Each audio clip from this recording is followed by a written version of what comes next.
उल्टे आज press conference करता हूं सवाल कर। आप बताइए कौन सा वादा पूरा किया आपकी? अगर जो ध्यान में मैं लाना चाहूंगा कि 2014 के जो प्रमुख वादे थे, क्योंकि चुनाव में मैं भी सक्रिय था, मैं मिनिस्टर था, सब जगह जाता था भारत सरकार में। पहला वादा कि हम 2 करोड़ नौकरी हर साल देंगे, तो 9.5 साल में 19 करोड़ नौकरी हो जानी चाहिए थी। 19 लाख नौकरी भी नहीं मिली। पहला वादा पूरी तरह से गलत निकला। दूसरा वादा कि हम 30 रुपए में डीजल और 40 रुपए में पेट्रोल बेचेंगे जब मेरी सरकार आएगी।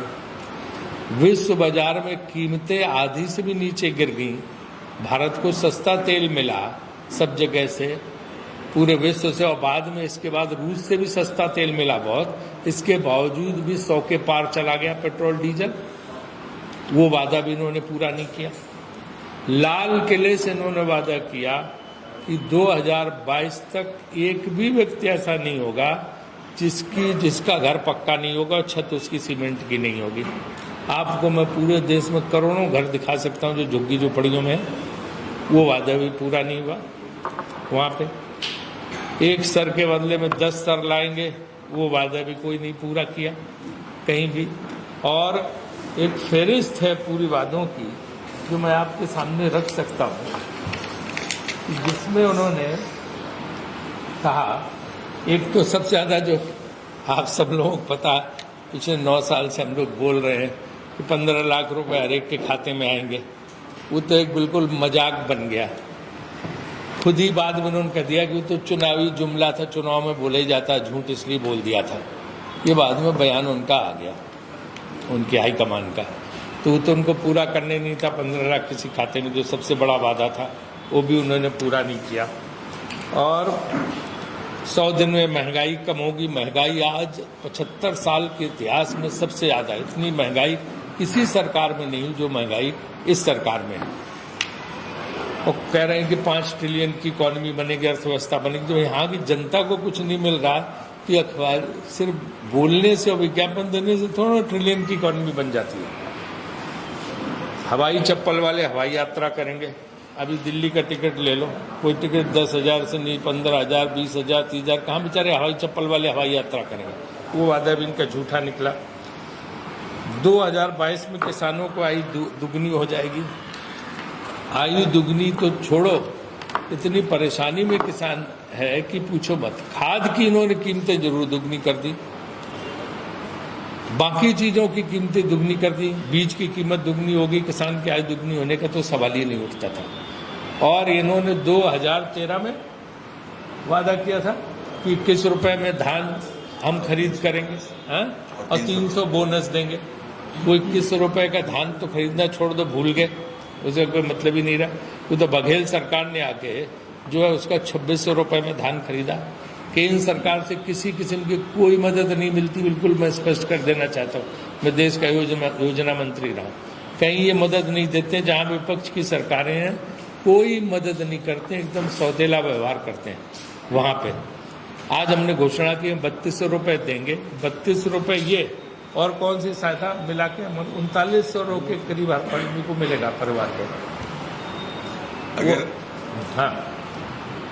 अगर केंद्र जो मोदी की गारंटी है, अगर 3100 रुपए में वो धान का समर्थन मूल्य अगर तय कर देंगे पूरे देश में, तो जो राजीव गांधी किसान न्याय योजना की जो राशि छत्तीसगढ़ सरकार दे रही है, तो वो 9,000 सालाना मिलेगा। तो वो 3800 रुपए के लगभग जो है धान का समर्थन मूल्य हो जाएगा।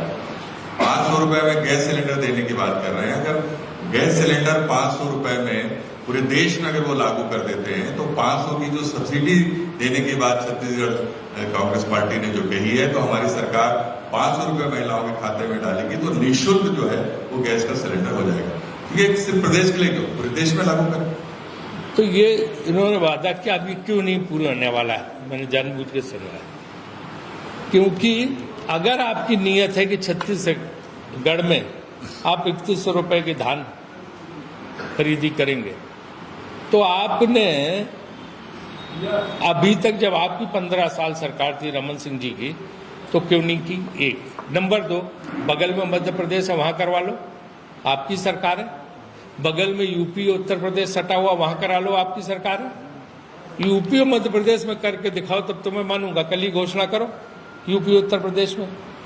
ये सिर्फ चुनावी जुमला है, चुनावी झूठ है, इसको ये पूरा करने ही वाले नहीं। मेरा ही गारंटी मैंने इसलिए पढ़ी कि जो भी गारंटी भाजपा करती है या मोदी जी के नाम पे की जाती, वो पूरी नहीं होने वाली। वो कहेंगे हम तो प्रधानमंत्री हुए, तो छत्तीसगढ़ के नेता जाने, हमसे क्या मतलब है। बाद में वो कह के अपना निकल जाएंगे, यहाँ झांकने भी नहीं आएंगे उसके बाद। तो इसलिए जो है इनकी कोई गारंटी, भाजपा का इतिहास है कि इनकी कोई गारंटी जो है पूरी नहीं होती है। स्वामीनाथन कमेटी की रिपोर्ट उन्होंने लागू करने की बात की थी। स्वामीनाथन कमेटी की रिपोर्ट जो है उपज पे 1.5 गुना 2 गुना ज़्यादा देने की आज तक लागू नहीं। और आप लोगों ने भी सुना होगा, आप लोग पत्रकारों की याददाश्त तो बहुत तेज होती है, कि बुलेट ट्रेन चल रही थी 2014 में, बुलेट ट्रेन की घोषणा हुई थी। मामला यहाँ का नहीं है। किसी ने बुलेट ट्रेन देखी? कहाँ गई बुलेट ट्रेन? बनारस को हम क्या बनाएंगे? क्योटो। आज तक क्योटो बना?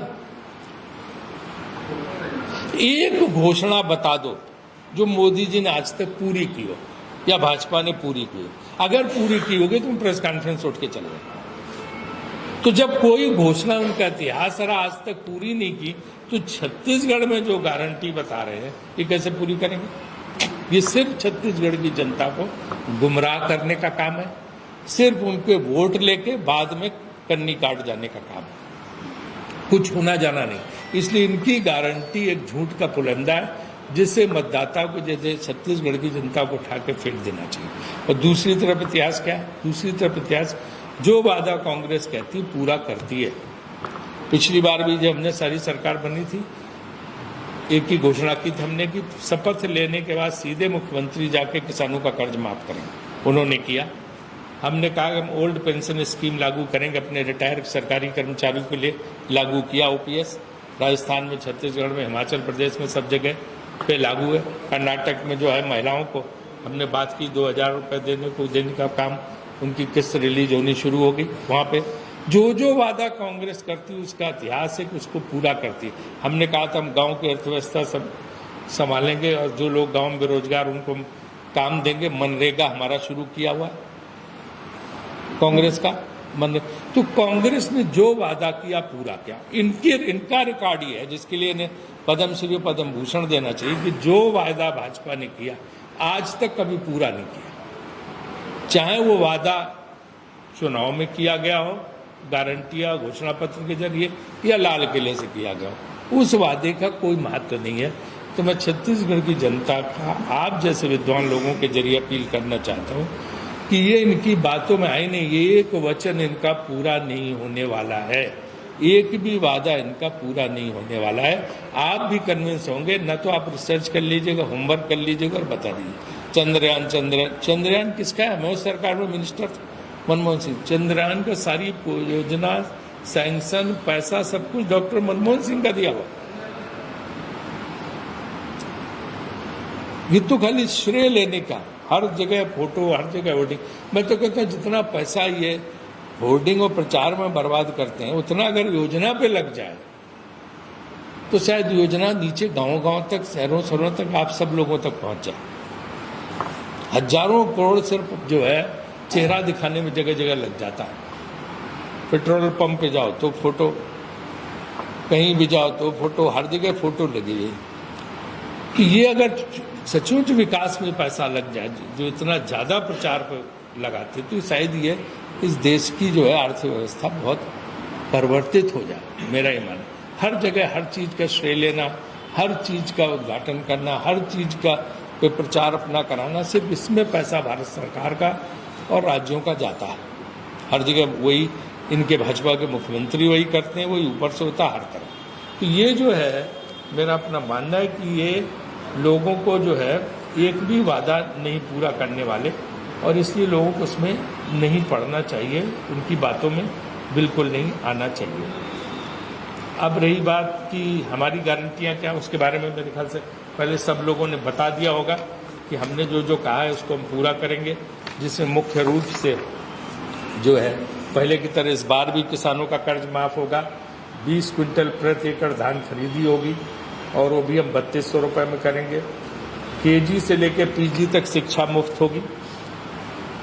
तेंदुपत्तिया का प्रति बोरा 6000 और 4000 रुपये सालाना बोनस भी इस पे देंगे। भूमिहीन जिनके पास जमीनें नहीं हैं उनको 10,000 रुपये हर साल देंगे। 200 यूनिट बिजली फ्री मिलेगी। गैस सिलेंडर पर 500 रुपये मिलेगी सब्सिडी। गैस सिलेंडर के लिए भी इन्होंने कहा था पहले कम इतने में देंगे, वो नहीं किया उन्होंने। 17.5 लाख लोग परिवारों को हम आवास देंगे। और सबसे अच्छी चीज जो मुझे लगी कि 10 लाख रुपए का तक का इलाज मुफ्त। आज जो सबसे ज्यादा परेशानी में लोग हैं, सबसे ज्यादा खर्चा होता है इलाज में, और आदमी निस्सहाय हो जाता है, असहाय हो जाता है, निरुपाय हो जाता है जब वो अस्पतालों में जाता है। तो 10 लाख रुपए तक का इलाज मुफ्त होगा। ये जो सबसे महत्वपूर्ण घोषणा है। लोगों को अगर वो बीमार हो जाते हैं तो 10 लाख तक का उनको इलाज मुफ्त होगा। दुर्घटनाओं का इलाज, अगर कोई दुर्घटना हो जाती तो इलाज मुफ्त। तिवरा भी समर्थन मूल्य पर खरीदा जाएगा। परिवहन व्यवसायियों को होंगे कर व कर्ज माफ। 700 रुपये नए रीपा का होगा निर्माण। सारे सरकारी स्कूल स्वामी आत्मानंद स्कूल होंगे। कितनी अच्छी बात। मैं तो आत्मानंद स्कूलों से बहुत प्रभावित हूँ। मैंने अन्य राज्य सरकारों से भी कहा कि इस पद्धति की ये जो छत्तीसगढ़ मॉडल है, भूपेश बघेल मॉडल, उस पे गाँव में ये अंग्रेजी के स्कूल खुलने चाहिए। अगर गाँव के लोगों को हमने पढ़ा दिया तो उनको कोई रोक नहीं सकता। वो पहुँच सकते हैं, अमेरिका इंग्लैंड सब जगह तरक्की करते हैं। तो उनको अगर हमने अंग्रेजी पढ़ाई तो इसे बहुत अच्छी चीज़ होगी। आवाज नहीं आ रही? जो ये है ना आत्मानंद स्कूल, इनसे मैं बहुत प्रभावित हूँ। और मैंने अन्य राज्यों में, हिमाचल वगैरह में कहा कि इनको लागू करना चाहिए इस स्कीम। गाँव में अगर हमने इंग्लिश पढ़ा दी गांव के बच्चों को, वही उनकी विचारों की कमी रह जाती, तो वो कहाँ पहुँच, कितनी तरक्की कर सकते हैं इसका अंदाजा आप लोगों को नहीं है। बहुत ऊपर तक वो लोग पहुँच सकते हैं क्योंकि बुद्धि उनकी उसी तरह होती है और बहुत समझदार होते हैं। स्व सहायता समूह का होगा भी कर्ज माफ। तो ये जो है, अब आप पूछेंगे कि 10 लाख रुपए आप कह रहे हो कि इलाज पर खर्च करोगे, तो कैसे करोगे? इसका कोई उदाहरण दो कि आपने किया। 25 लाख रुपए राजस्थान में कांग्रेस सरकार दे रही इलाज का। 25 लाख रुपए, जिसका लोग कहते हैं कि पूरे भारत में सबसे सराहनीय योजना जो है अशोक गहलोत सरकार की 25 लाख रुपए है ना। तो हम कांग्रेस जो वादा पूरा करते हैं, यहाँ कितना करना है? यहाँ भी 25 लाख। 25 लाख यहाँ भी मुख्यमंत्री विशेष सहायता में। यहाँ तो अब सबका 10 लाख कर दे रहे हैं, है ना। तो ये जो है हमने वहाँ पे सबके लिए राजस्थान में 25 लाख। तो मेरे आज के प्रेस कॉन्फ्रेंस का मतलब है कि हम जो कहते हैं सो करते हैं, और ये जो कहते हैं वो करते नहीं। ये बात जनता को समझ लेनी चाहिए कि बाद में जो है पछताना न पड़े लोगों को। ये अब जो सवाल आप पूछना चाहते हो मुझे पूछो, और जो है मैं उसका आपको यथासंभव उत्तर दूंगा। आप लोग ज़्यादा विद्वान हो, मैं उतना नहीं हूँ। एक आपने कहा कि भारतीय जनता पार्टी के पास मुख्यमंत्री का कोई चेहरा नहीं है। प्रधानमंत्री नरेंद्र मोदी के चेहरे पे बीजेपी यहाँ पर चुनाव लड़ रही है, तो क्या आप ये कहना चाह रहे हैं कि उससे प्रधानमंत्री का चेहरा है? नहीं, मैं ये कहता हूँ कि जो यहाँ पे मुख्यमंत्री का कैंडिडेट ही नहीं है, उसके चेहरे पर वोट क्यों लोग देंगे? जो यहाँ का शासन चलाने आएगा ही नहीं, वो बाद में तो चले जाएंगे दिल्ली। फिर यहाँ किससे पूछने जाएंगे कि भैया कहाँ 3100 रुपए, भैया वो कहाँ है? चुनाव उसके चेहरे पर होना चाहिए, उसको सामने उन लोगों को लाना चाहिए जो यहाँ जिम्मेदार हो, जिससे जनता जाके पूछ सके रायपुर आके। वो किससे पूछेगी? इसलिए मैं कह रहा हूँ हमारे सब जगह होर्डिंग देख लो ना, कुछ कहने की जरूरत है क्या? थोड़ा बाहर निकलिए। 5 राज्यों की और बड़ी तस्वीर बघेल जी की लगी, और क्या चाहिए आपको? उनका तो कोई चेहरा दिखाई नहीं रही, पता ही नहीं कहाँ। डाक टिकट के लिए भी देखने के लिए जो होता है, वो डाक टिकट के बराबर भी नहीं कहीं दिख रहे हैं। तो सब बंद है घरों में। भाई हमारे यहाँ बड़ा चेहरा क्या लगा हुआ? और बोलिए नेक्स्ट क्वेश्चन। सवाल था आपने वचन गारंटी वादों पे जो है बहुत सारे प्रदर्शन में लगाए हैं। अभी जो सभाएं लगातार हो रही है तो वहाँ पे मोदी जी बोल रहे हैं कि मैं सीधे 3 दिसंबर को सरकार बनाने का न्योता देने आया हूँ। एक बात देखिए ये सब सवाल थोड़ा सा आगे हुए। देखिए ये दूसरी बात है कि कल अमित शाह जी की सभा थी तो जो है IAS के पास जो है नौकरी से इस्तीफा देकर जो चुनाव लड़ रहे हैं उनके बारे में वो आपके मंच से वो कह गए कि इन्हें जिताइए, बड़ा आदमी बनाने का काम मेरा है। ये ऐसे कैसे जाएगा? देखिए, पहला सवाल जो आपने बोला ये इनकी एक स्टाइल है कि हम सरकार बनाना चाह रहे हैं, जनता जाए भाड़ में, जनता कुछ करे, हम सरकार बनाने जा रहे हैं। ये अपना ऐसे कह के एक जो है लोगों में भ्रम फैलाने की कोशिश करते हैं। कर्नाटक में भी जाके बोला था कि हम सरकार बना रहे हैं। बंगाल में तो रोज ही जाके कहते थे दीदी, ओ दीदी, 3 मई दीदी गई। क्या हुआ? दीदी गई 3 मई को। दीदी और वोट से चढ़ के आ गई। हिमाचल में भी जाते थे कि हम सरकार बनाएंगे। पिछले चुनाव में भी सब जगह गए थे, मध्य प्रदेश, राजस्थान, हम सरकार बनाएंगे। क्या हुआ? अभी तेलंगाना में बोल के आए हैं कि हम सरकार बनाएंगे भारी बहुमत से, और वहां सीट 2 से तीसरी बीजेपी की नहीं होने वाली है, भाजपा के लोग कहते हैं। तो ये तो इनका स्टाइल है कि बस हम जीत गए, आपको आपकी कोई जरूरत नहीं, हमारी सरकार बनाएंगे। और सरकार बनती नहीं, उसके बाद सब दिल्ली में बैठ जाते हैं। तो ये तो इनका, इसलिए उस बात पे जाओ मत कि वो क्या कहते हैं क्या नहीं कहते हैं। उनसे बोलो कि ये जो आपने वचन दिए ये कोई पत्रकार, तो इसीलिए कभी आपने देखा प्रेस कॉन्फ्रेंस में आते ही नहीं, क्योंकि आप सवाल न पूछ सको। कभी आपने उनसे पिछले 9.5 साल में आज तक आप लोगों को ये सुविधा मिली, ये अधिकार मिला कि आप उनसे प्रश्न पूछ लो? पूछ ही नहीं सकते। आपको भी डरा के रखते हैं।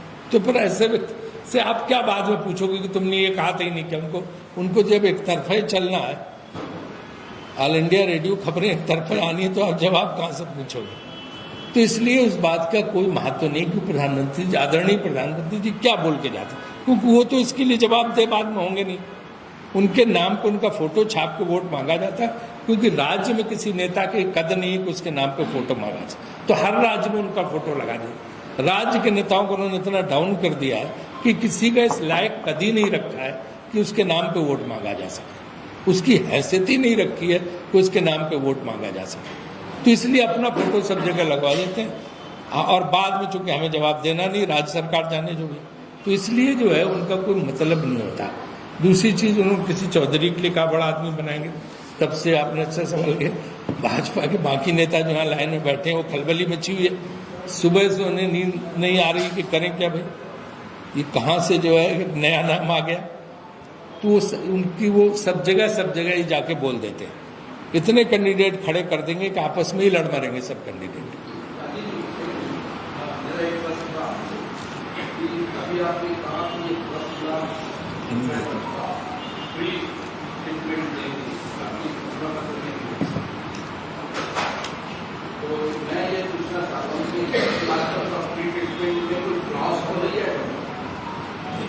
नहीं, घोषणा पत्र में स्पष्ट है 10 लाख रुपए तक का BPL है और 5 लाख तक का APL है। घोषणा पत्र में साफ साफ लिखा हुआ है, इसमें कोई कंफ्यूजन वाली बात इसका कॉपी नहीं मिला आपको?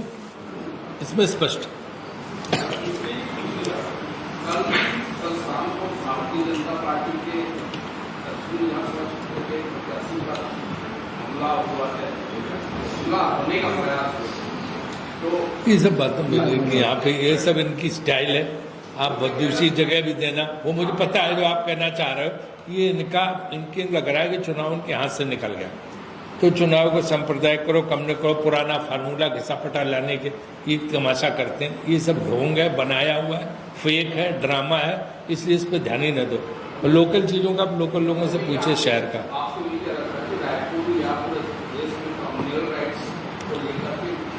ये इनका बहुत पुरानी पुड़िया है, जैसे वैद्य जी पुड़िया देते थे ना, तो उनकी बड़ी पुरानी पुड़िया है कि जब हार रहे हो तो जो है आपस में समाज में झगड़ा करा दो, टकराव करा दो। ये इनकी पुरानी पुड़िया है। जैसे जाओ ना पकड़ा देते वैद्य जी के, जाके खा लेना चूरन है, इनकी चूरन की पुड़िया है ये।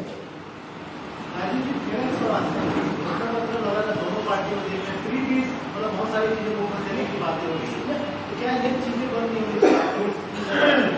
देखो, अगर बंद करनी तो सब सिंसियरली बंद करें। गरीबों की मदद करना कोई ये नहीं होता, हम उसके पक्ष में नहीं। लेकिन दूसरा कोई दे तो फ्री बीज है, रेवड़ी बांट रहे हो। हम दें तो रेवड़ी नहीं है। हम जो करें वो सब सही है। खाता ना भाई, जो हम करें वही सही। तुम अगर कुछ करते हो तो तुम गलत हो। हमारे खिलाफ जो पार्टी वो सब गलत है। हमारे वाले देश लूट लें, वीडियो पे मध्य प्रदेश के मंत्री के बेटे का खुलेआम आ रहा है, सैकड़ों करोड़ का, वहां कोई नहीं जाता, न ईडी जाती न कुछ जाती, वो सब सही है। खुद जाके महाराष्ट्र में बोल रहे हैं कि अजीत पवार ने 70,000 करोड़ का सिंचाई घोटाला किया, इससे ज्यादा भ्रष्ट व्यक्ति कोई नहीं है। एक हफ्ते बाद अजीत पवार पहुंच गए उनके पास कि हम विधायक लाके सरकार बनवा देंगे। अब उससे बढ़िया कोई आदमी नहीं, अब उसको महात्मा गांधी बनोवा भावे बना दिया, उससे बढ़िया कोई है ही नहीं। ये उनका सेट आप देख लो, आप सब पत्रकार आप देखते हो, करोड़ों नेता होंगे बीजेपी के जैसे दावा करते हैं, एक के घर कभी कोई एजेंसी ईडी गई? सब साफ हैं, सब ब्रह्मा जी हैं, सब गांधी हैं, सब विनोबा भावे हैं, किसी एक भी तो, आप तो खुद जानते हैं क्या है वो सब।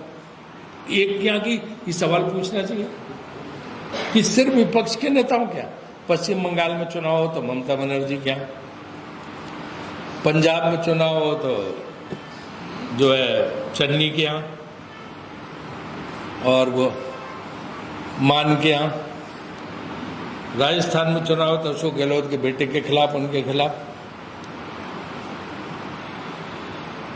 आपके छत्तीसगढ़ में लगे हुए हैं पीछे, कर्नाटक में डीके शिव कुमार के खिलाफ, तेलंगाना में भी पहुंचे हुए हैं, तमिलनाडु में हो तो स्टालिन के खिलाफ।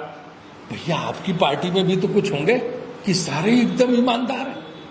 ये सवाल एक बार पूछो तो उनकी प्रेस कॉन्फ्रेंस में जाके कि आपके यहाँ सब गंगा नहाए हैं, साफ सुथरे हैं। वो फेमस एक चलता है ना कि ईडी वाला फोन कर रहा है भाजपा एक नेता को कि भाई आपको नोटिस आया, कल आपको आना। उसने कहा कि भाई साहब मुझे क्यों आना, हमने तो कल बीजेपी ज्वाइन कर ली। अच्छा कर ली, अच्छा तब ठीक, फिर मत आना, फोन काट देता। तो मजाक बना दिया।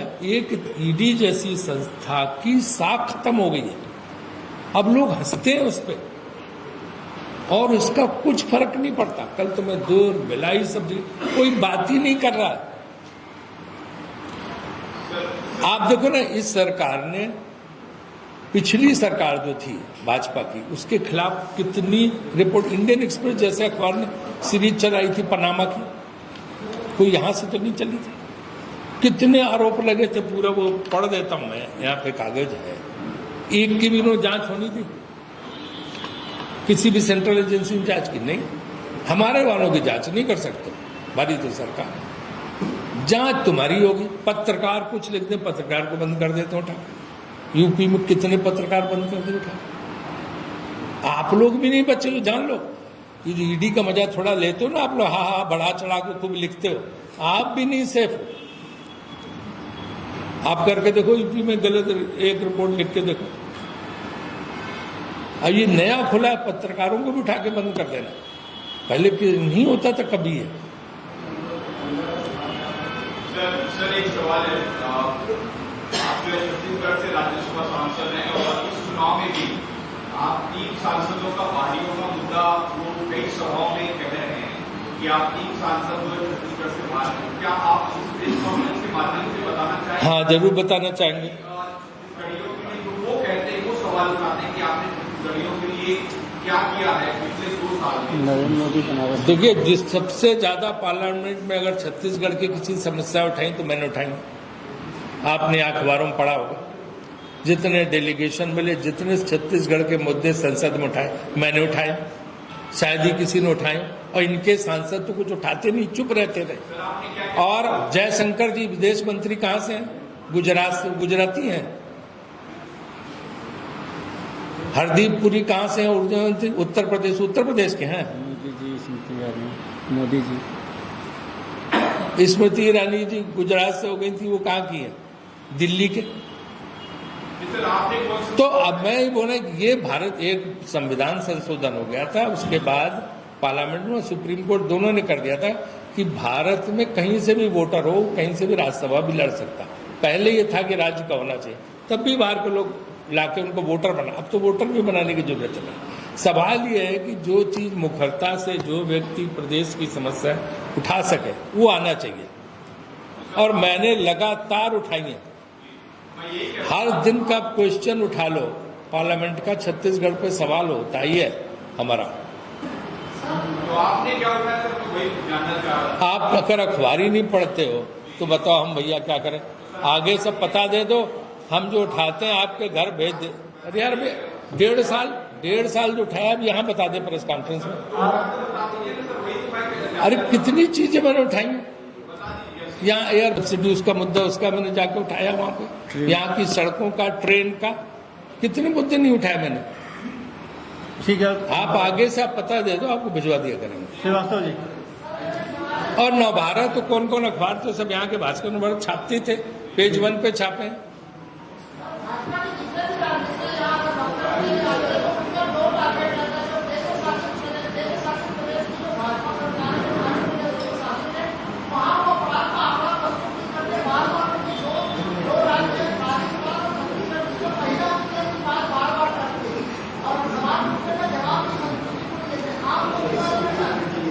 महिलाओं पर अत्याचार देखिए, आप हर जगह उठा लो उनकी राज्य शासन की, इसका रिपोर्ट ले लो। हरियाणा में क्या हाल है, उत्तर प्रदेश में क्या हाल है, पड़ोस मध्य प्रदेश में क्या हाल है। कमी आई हमारी सरकार में, छत्तीसगढ़ में हमारे इसमें कमी आई है। यहाँ पे 68% की कमी। महाराष्ट्र में उन्होंने क्या किया, कर्नाटक में क्या हाल था जब उनकी सरकार थी। तो उनको दूसरे का खराब दिखता, अपना सब हरा हरा दिखता है। जी आखिरी सवाल अवधेश जी। हाँ, एक वाला जो मामला है ये जनता के बीच क्या इम्पैक्ट डालेगा? मैं तो कल मैं बता रहा हूँ, कल डालने वाला है क्या? दुर्ग भिलाई सब जगह तो वहाँ पत्रकारों ने एक सवाल भी नहीं पूछा इस पर, वहाँ पे इसका कोई असर ही नहीं, क्योंकि महादेव ऐप पे कार्रवाई बघेल सरकार ने शुरू की थी। भारत सरकार ने तो बैन ही नहीं किया, वो तो 28% GST वसूल रहे थे। और इस तरह की और ऐप है, उन सबको बैन करना चाहिए, उन पे भी GST वसूल रहे हैं, वो तो कमाई कर रहे हैं इनसे। महादेव ऐप का मामला ऐसा है कि उल्टे चोर कुतवाल को डांटे। जिस बघेल सरकार ने कार्रवाई की, जिस बघेल सरकार ने जो उनके खिलाफ केस बनाए, उन्हीं को ठहरा रहे, क्योंकि वो पावर में ले हुए ईडी को, तो किसी को भी, आपको भी नाम ले दे कर लो तो आप भी, तो इसलिए वो तो एकदम टोटल झूठ फर्जीवाड़ा। एक चंपू बैठ के कुछ बोल दे, उसको बुला के कुछ, एक आदमी का बयान कोई ऐसे उठा लो, उसको रिकॉर्ड कर लो, कह दो ये गड़बड़ है, ये तो किसी खिलाफ भी यूज कर सकते, वो तो इसमें कोई दमी नहीं, तो बेकार की चीज। विजय जी, महिलाएं पूछ रही हैं।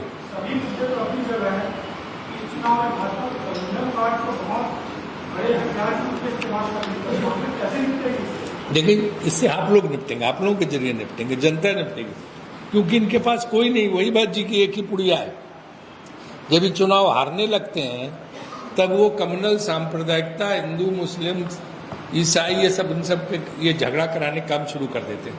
यहाँ तो बघेल सरकार ने, आप देखो, कौशल्या जी का मंदिर बनवाया, राम वनगमन पथ बन रहा है, 70-75 साल से कांग्रेस यहाँ पे है। कौन से सनातन धर्म को खतरा हुआ? कब हिंदू धर्म को खतरा? हमेशा जो है कांग्रेसी ज्यादा पूजा पाठी होती है, ये तो सिर्फ वोट के लिए पूजा करते हैं। बाहर जिसको उस पर डालते हैं, ट्विटर पे और फेसबुक पे पूजा करके। कांग्रेसी थोड़ा पूजा करके ट्विटर पर डालता है, फेसबुक पे। ये पर्सनल श्रद्धा आपकी भगवान के प्रति या गॉड के प्रति या जिसके प्रति, ये तो प्रचार करते हैं। सिर्फ इनकी हर चीज, सोते जागते उठते बैठते लेटते, vote vote vote vote vote कैसे आए, बस इसके लिए लगे रहते हैं। हाँ बहन जी, आप पूछिए। आपने आज